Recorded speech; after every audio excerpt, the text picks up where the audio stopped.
میرے رسول کریم علیہ السلام نے مومن کی قبر کا حال بھی بتایا۔ سنن ترمذی میں، صحیح ابن حبان میں حضرت ابو ہریرہ رضی اللہ تعالیٰ عنہ بیان کرتے کہ حضور صلی اللہ علیہ وسلم نے فرمایا جب میت کو قبر میں رکھا جاتا ہے تو اس کے پاس سیاہ رنگ والے اور نیلی آنکھوں والے دو فرشتے آتے اور اس کو اٹھا کے بٹھاتے۔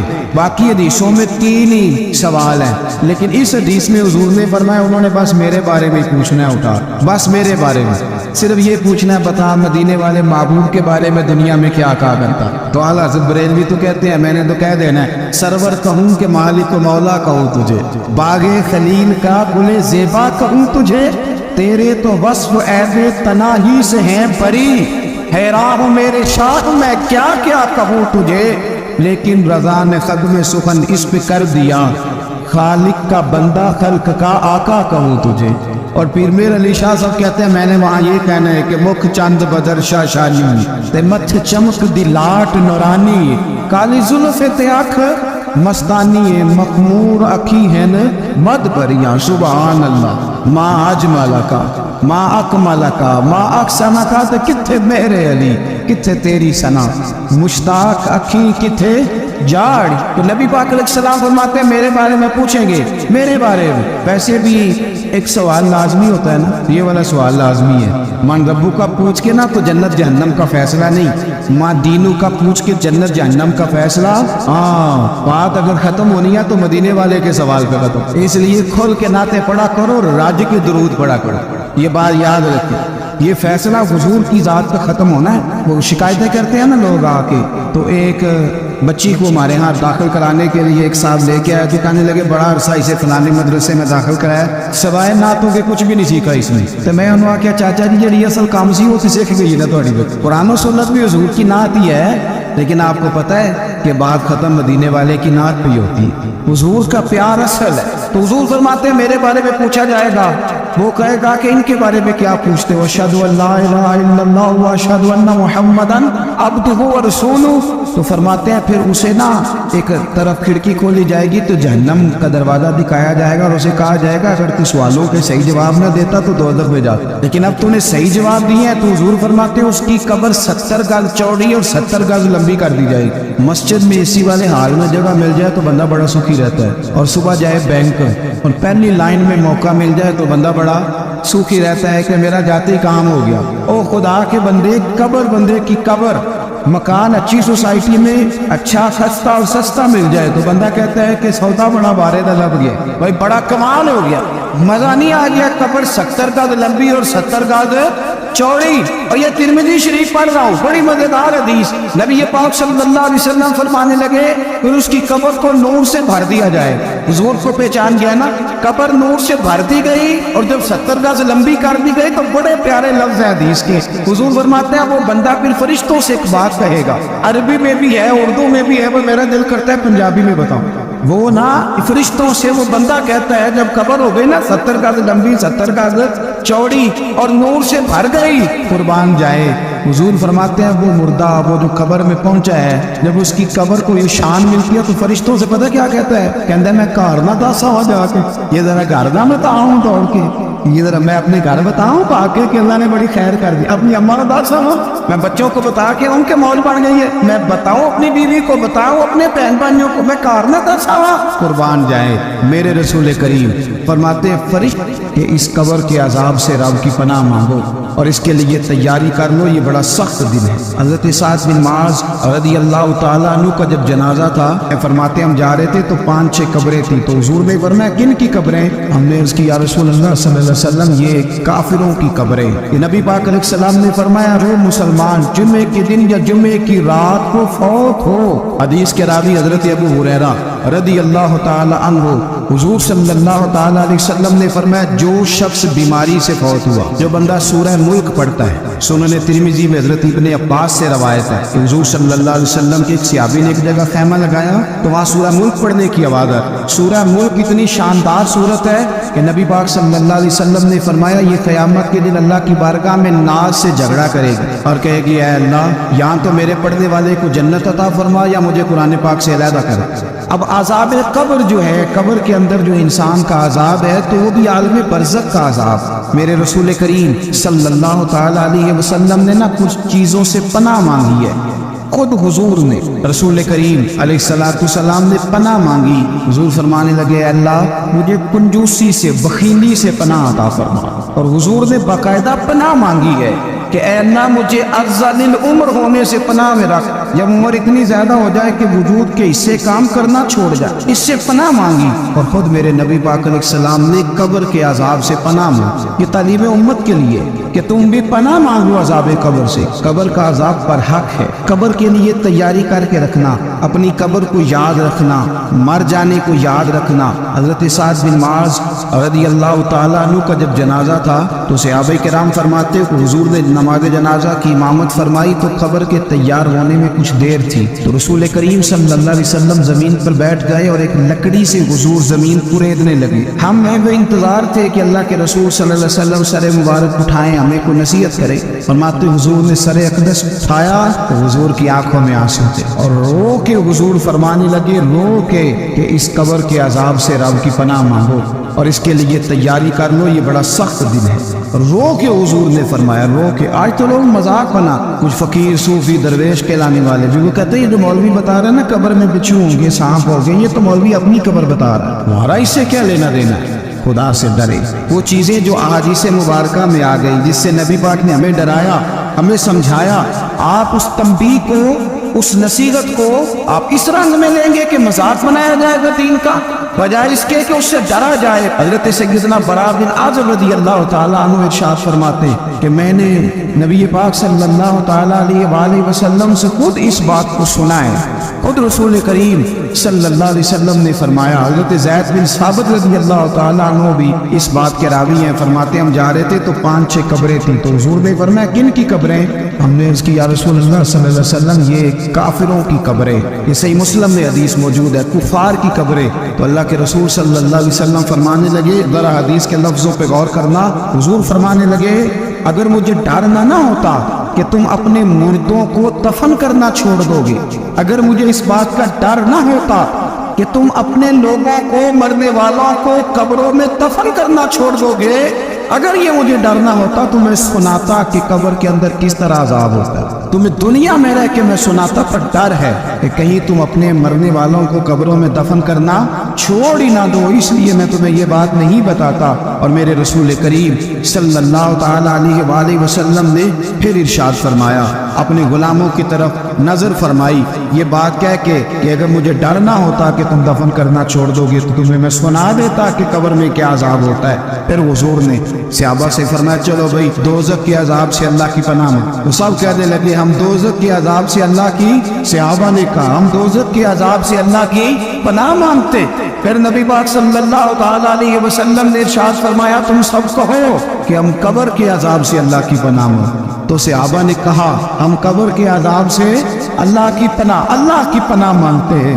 پھر میرے رسول پاک علیہ السلام نے فرمایا تم کہو، سارے یہ کہو کہ ہم ظاہری اور باطنی فتنوں سے اللہ کی پناہ مانگتے۔ تو صحابہ نے کہا کہ ہم ظاہری اور باطنی فتنوں سے اللہ کی پناہ مانگتے ہیں۔ پھر میرے محبوب علیہ السلام نے فرمایا تم کہو کہ ہم دجال کے فتنے سے اللہ کی پناہ مانگتے۔ تو صحابہ کرام نے کہا کہ اے اللہ ہم دجال کے فتنے سے تیری پناہ مانگتے، تیری پناہ میں آتے۔ نبی پاک علیہ السلام نے یہ الفاظ کہہ کے یہ بات بتلا کے ہمیں سمجھا دیا، ہمیں قائل فرمایا محبوب نے۔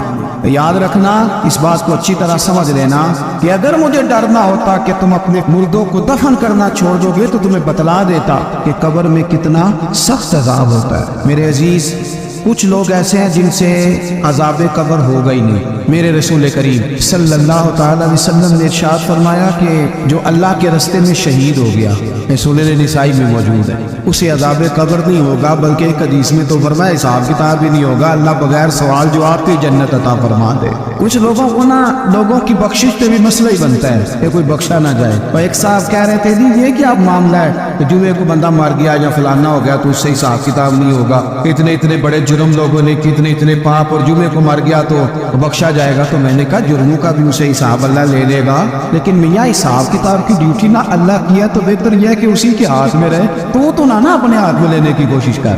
سنیں سنن ترمذی کی حدیث. ہمیں پتہ نہیں کیا مصیبت ہے اور پتہ نہیں کیا مسئلہ ہے. ایک جنازے سے میں نکلا, آپ یقین کریں کبھی کبھی کلیجہ پھٹ جاتا ہے. میں ایک جنازے سے نکلا تو میرے ساتھ ایک بندہ جنازہ پڑھ کے نکلا تو کہنے لگا جی پیر صاحب دیکھیں یار کتنی دنیا آئی ہے, حالانکہ جو بندہ اس طرح کا تھا, اس طرح کا تھا, اس طرح کا تھا. میں نے اسے کہا, میں نے کہا یار تجھے تو فکر ہی لگ گئی ہے کہ جنت میں چلا ہی نہ جائے. تو اس طرح کرنا, جنت کے دروازے کے سامنے کھڑے ہو جانا ڈنڈا لے کے کہ میں نے نہیں جانے دینا. شرم آنی چاہیے ہمیں. اللہ فرماتے ہیں جنت اتنی چوڑی ہے جتنے زمین و آسمان ہے, اس کی چوڑائی زمین اور آسمان کے برابر ہے. تو ہم تو اپنے علاوہ کسی کو جانے نہیں دینا چاہتے جنت. اور بس کرے, جنت خدا کا فضل ہے اور اللہ فرماتے ہیں میرا فضل میں جسے چاہتا ہوں عطا کرتا ہوں. یہ سنن ترمذی کی حدیث اور اس کے راوی حضرت عبداللہ ابن عمر رضی اللہ تعالیٰ عنہ. نبی پاک علیہ السلام نے فرمایا جو مسلمان جمعے کے دن یا جمعے کی رات کو فوت ہو اس کو اللہ تعالیٰ قبر کی آزمائش سے محفوظ رکھتا ہے. جو جمعے کی رات فوت ہو جائے یا جمعے والے یعنی جمعے رات اور جمعے کی درمیانی رات چلا جائے یا جمعے والے تو اللہ اسے عذاب قبر سے. تو میرے عزیز جو بندہ شہید ہو اس سے عذاب قبر نہیں ہوتا. جو آدمی جمعے کے دن یا جمعے کی رات چلا جائے اسے بھی عذاب قبر نہیں ہوتا. اور میرے رسول کریم صلی اللہ تعالیٰ علیہ وسلم نے فرمایا جو بندہ ایک دن اور ایک رات, یہ حدیث صحیح مسلم میں, سنن ترمذی میں, مصنف عبدالرزاق میں موجود ہے, ایک دن اور ایک رات اللہ کی رضا کے لیے اسلامی سرحد پہ پہرا دے. میں اور آپ سوئے ہوئے لیکن وہ لوگ جو فوجی بارڈروں پہ کھڑے, دیکھو مدینے والے معبود کس کس پہ کرم فرما. ساری عمر نہیں, 24-25 سال کی سروس نہیں, فرمایا ایک دن اور ایک رات اللہ کی رضا کے لیے جو اسلامی سرحد پر پہرا دے, مسلمانوں کو کافروں سے بچائے, رب اسے عذاب قبر نہیں دے گا, اسے اللہ تعالیٰ اپنے فضل سے معاف فرما دے. ایک رات اور ایک, آپ کیا سمجھتے ہیں کہ ان فوجیوں کی کوئی چھوٹی شان ہے, ان کا کوئی چھوٹا مرتبہ ہے؟ ایک دن اور ایک رات اگر یہ پہرا دیں تو اللہ انہیں اتنا انعام عطا کرتا ہے. اسی طرح سن لو, یہ ذرا غور سے سننا, ابن ماجہ کی حدیث اور اس کے علاوہ مسند ابو یعلا میں موجود حدیث کے راوی حضرت ابو ہریرہ رضی اللہ تعالی عنہ, حضور صلی اللہ تعالی علیہ وسلم نے فرمایا جو شخص بیماری سے فوت ہوا, قربان جاؤں میرے محبوب نے بیماری کا نام ہی نہیں لیا, فرمایا کوئی بھی بیماری ہو, فرمایا جو آدمی بیماری سے فوت ہوا اللہ اسے شہادت کی موت عطا فرمائے گا اور وہ عذاب قبر سے اور قبر کے امتحان سے بھی محفوظ رہے گا. اور حضور فرماتے ہیں اس کو صبح اور شام جنت کے باغوں میں سے رزق دیا جائے. جو کسی بھی بیماری سے مرا, یہ لوگ بیماری سے مر رہے ہیں تو لوگوں نے اچھوٹ سمجھ رہے ہیں, اچھوٹ, یہ اچھوٹ نہیں ہے, اس لیے کہ لوارث نہیں, یہ خدا رسول کے ماننے والے. تم انہیں اچھوٹ کہہ رہے ہو اور مدینے والے رسول انہیں شہید فرما رہے ہیں. حضور نے فرمایا جو بیماری سے مرے شہید ہے, وہ قبر کی عذاب سے محفوظ رہے گا اور جنت کے باغوں میں سے اللہ رزق دے گا. لوگ کہتے ہیں دیکھو جی بڑا تانگ ہو کے دنیا سے گیا ہے, تو اس بندے کو بھی عذاب قبر نہیں ہوتا. اسی طرح جو بندہ سورہ ملک پڑھتا ہے, سنن ترمذی میں حضرت ابن عباس سے روایت ہے کہ حضور صلی اللہ علیہ وسلم کے ایک صحابی نے ایک جگہ خیمہ لگایا تو وہاں سورہ ملک پڑھنے کی آواز ہے, کوئی بندہ پڑھنے والا نظر نہیں آتا. جب حضور کی بارگاہ میں عرض کیا تو فرمایا وہاں قبر تھی اور قبر کے اندر بیٹھ کے میرا صحابی سورہ ملک کی تلاوت کرتا. اگر ہمیں خسرہ نمبر یاد ہو جاتا ہے نا اپنی جگہ کا, اور ہمیں پتہ ہوتا ہے کہ میرے والا حصہ کتنے کروڑ کا ہے, اگر ساری کہانیاں ہمیں یاد ہوتی ہیں تو سورہ ملک بھی ہمیں یاد ہو سکتی ہے. موبائل پہ اس کو ریکارڈ کر لیں, پھر اس کو سنیں کبھی بھی سورہ ملک میں. اور ہمارے سلسلہ حالیہ میں تو سورہ ملک وظیفہ ہے. ہمارے الوظیفۃ الکریمہ میں اعلیٰ حضرت نے لکھا ہے کہ رات کو سورہ ملک اور سورہ یاسین کے بغیر سونا نہیں. سورہ ملک اتنی شاندار سورت ہے کہ نبی پاک صلی اللہ علیہ وسلم نے فرمایا یہ قیامت کے دن اللہ کی بارگاہ میں ناز سے جھگڑا کرے گی اور کہے گی اے اللہ یہاں تو میرے پڑھنے والے کو جنت عطا فرما یا مجھے قرآن پاک سے علیحدہ کر. اے ایمان والو بہت سارے گمانوں سے, بہت سارے خیالوں سے بچو. فرمایا بعض گمان بھی بعض خیال بھی گناہ ہیں. کیسے بچے؟ فرمایا ولا تجسسوا, یہ جاسوسی چھوڑ دو, یہ کسی کی باتوں چھپی ہوئی باتوں کو تلاش کرنا چھوڑ دو. اس سے تم گمانوں سے بچو گے, وسوسوں سے بچو گے, خیالات سے بچو. نفسیاتی طور پر جو لوگ پاک صاف ہوتے ہیں نا ان کی زندگی مطمئن ہوتی ہے. بہت زیادہ مال دولت وجاہت شہرت کے باوجود جو لوگ نفسیاتی طور پر کسی میل کچیل کا شکار ہوتے ہیں, ذہنی طور پر, وہ ساری صلاحیتوں کے باوجود بھی کمزور, بے چین اور بے سکون رہ جاتے ہیں. زندگی میں گمان, سوچ, اپنی نفسیات کو ہمیشہ اچھا رکھیں. کبھی بھی اپنے آپ کو الجھاؤ کا شکار نہ ہونے دیں۔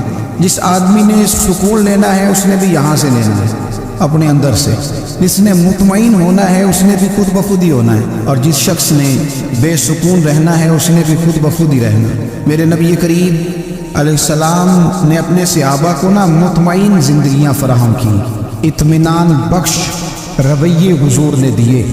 آپ غور فرمائیں گے کہ غریب ترین صحابہ بھی جب کوئی ان سے پوچھتا تھا کیفیت کیا ہے تو وہ کہتے تھے الحمدللہ، اللہ نے ہمیں نبی کریم کا غلام بنا دیا ہے۔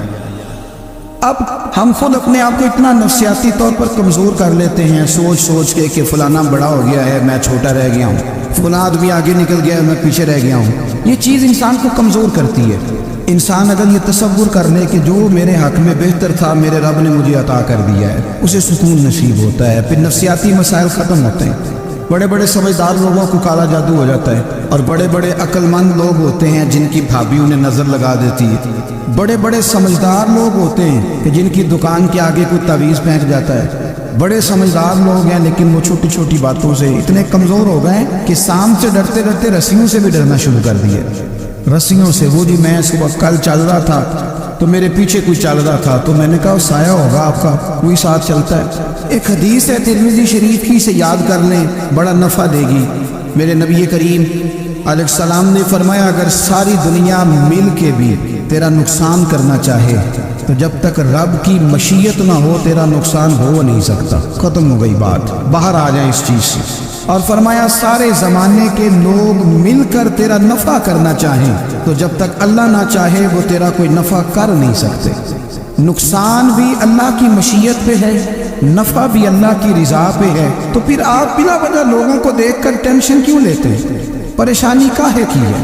آزمائش کس بات کی ہے؟ اپنے آپ کو سکون دیں، اپنے آپ کو مطمئن کریں، کہیں رب بڑا ہی مہربان ہے، اس نے جہاں اچھا سمجھا ہے وہاں اس نے مجھے رکھا ہے۔ اپنے ذہن کو اطمینان دیں، سکون دیں۔ میرے نبی کریم علیہ السلام کی پوری حیات مبارکہ میں آپ کو شکوہ نہیں ملے گا کہیں بھی۔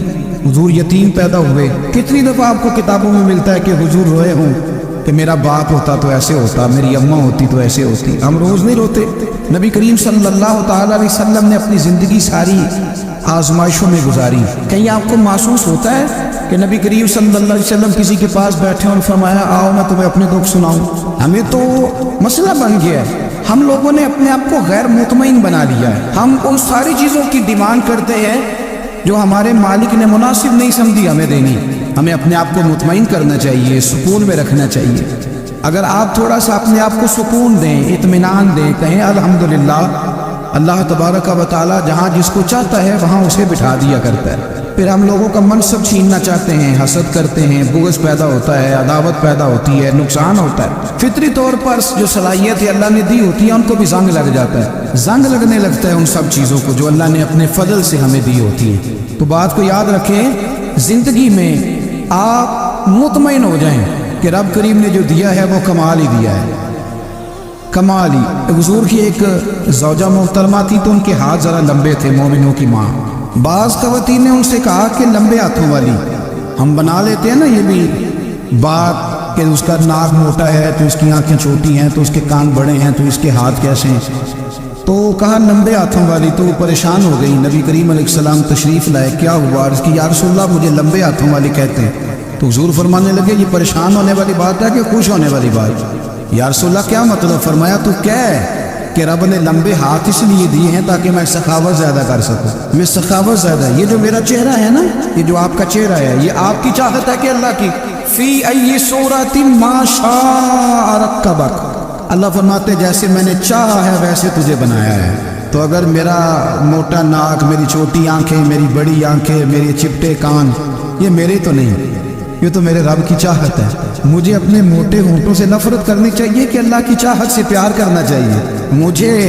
مجھے اپنے کالے رنگ پر پریشان رہنا چاہیے کہ رب کی چاہت پر مجھے پیار آنا چاہیے؟ اللہ کی چاہت پر پیار کر، یہ چاہت ہے اللہ کی، یہ چاہت ہے۔ تو اللہ کی چاہت سے محبت کر۔ تو پریشان ہو رہا ہے فلانے کا رنگ ہو رہا ہے تو میرا کالا ہے، فلانے کا مکان بڑا ہے تو میرا چھوٹا ہے، فلاں بڑی گاڑی میں کیسے بیٹھ گیا؟ بھی اللہ نے چاہا تھا بیٹھ گیا، اللہ نے میرے لیے سائیکل پسند کی ہے، مجھے الحمدللہ کہہ کے سائیکل پہ بیٹھنا چاہیے۔